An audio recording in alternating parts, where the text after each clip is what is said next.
խորհրդարանի ղեկավարությունը հիմնական սադրող այդպիսի դրսևորումների սադրող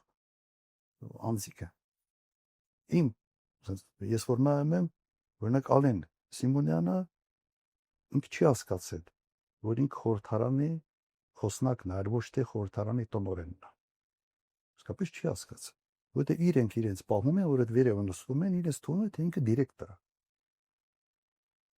Խորհրդարանի խոսնակի վարպետությունը նա է, որ ինքը կարողանա բոլոր քաղաքական միավորների հետ լեզու գտնել։ Ինքը այդ կոպիտ ասած այդ բլիժնի բոյի մեջ ինքը չպիտի մտնի։ Վերջը մենք քանի խոսնակ ենք ունեցել մեր խորհրդարանում, ով է իրեն այսպես պահել։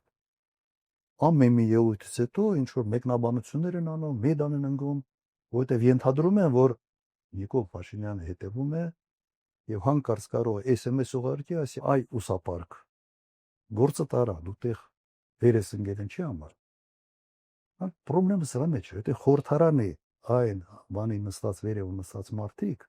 իրենք հենց այդ ֆունկցիան պետք է կատարեն։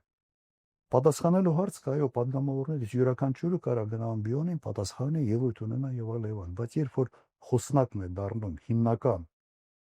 սադրողը, սա պրոբլեմ է, սա նշանակում է, որ խորհրդարանը անընդհատ բախվելու է նման իրավիճակների հետ։